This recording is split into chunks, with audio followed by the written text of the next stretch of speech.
Праздник начался с творческого подношения тем, чей труд – основа жизни. Со сцены звучат песни, прославляющие красоту родной ингушской земли, ее поля и сады.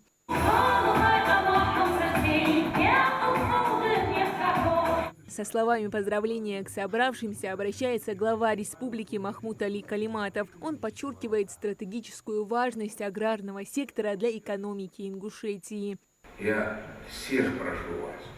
У нас, понимаете, мы дорогу построим, дом построим. Халя хамеша. Всегда. Сколько человек живет, он кушать хочет. Да, можно завести.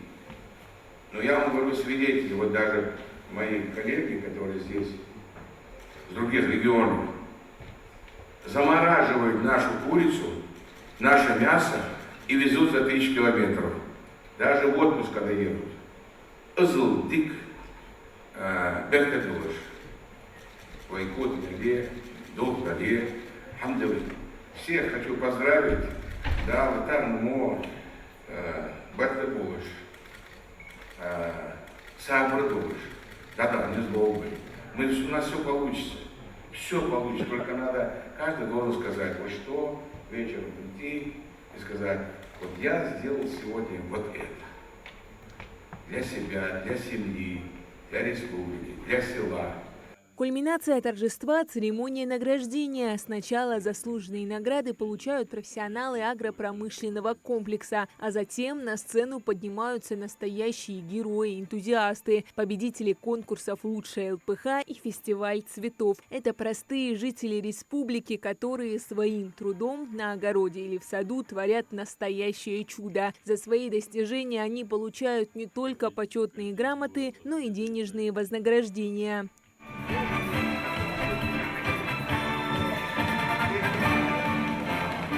Бетер Султанаушев получил 2-е место в конкурсе на лучшее личное подсобное хозяйство. Дедушке 88 лет, но это не мешает ему вставать с рассветом, чтобы ухаживать за своим огородом, на котором растут десятки сортов овощей и фруктов.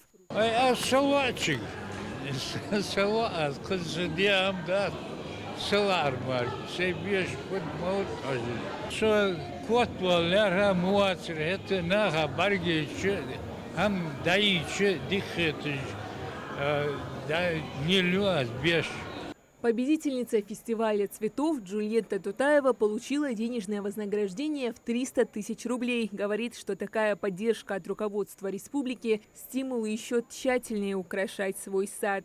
Приятно получать еще и приз за ту работу, которую ты делаешь чисто для души, занимаешься цветами чисто для себя. Моему саду уже больше 6 лет. Начинала с одного цветочка, ну и потом, скажем, днем все больше и больше, это все-таки затягивает. И, конечно же, когда занимаешься цветами, как бы отдыхаешь и морально. А тем временем на площади у Дворца культуры царит своя особая атмосфера. Здесь на ярмарке «Золотая осень» пахнет свежим хлебом, спелыми яблоками и душистым медом. Это настоящая выставка достижений ингушских аграриев. Подобные ярмарки в республике проводятся с 2020 года.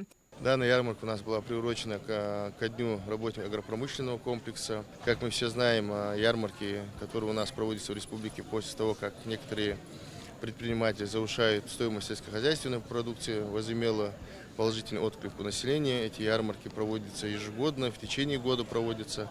Здесь вся республика может по достоинству оценить плоды труда работников сельского хозяйства и перерабатывающей промышленности. Покупатели отмечают доступность цен. 10 рублей, каждого хачка емучи. 15-16, два хачка, один, двух один. 540, 530, 280 базар. 450 на беженду.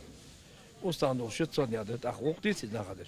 Каждый прилавок – это история большого труда. Елена Ананева вместе с мужем приезжает на ярмарки в Ингушетию больше 15 лет. Их продукция уже успела полюбиться местным жителям.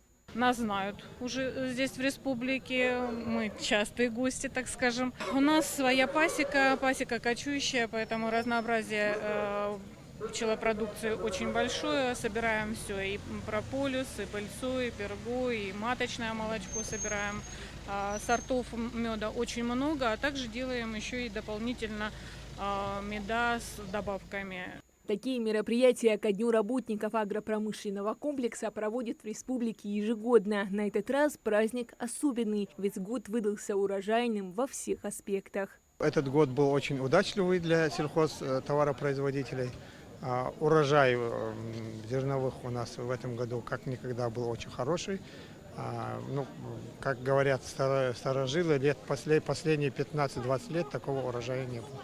Таким был этот день. День труда, признания и щедрых даров ингушской земли. Праздник, который еще раз напомнил, что основа процветания республики в руках ее тружеников. Хадиджа Ивлоева, Билал Ахильков, Магаз 24.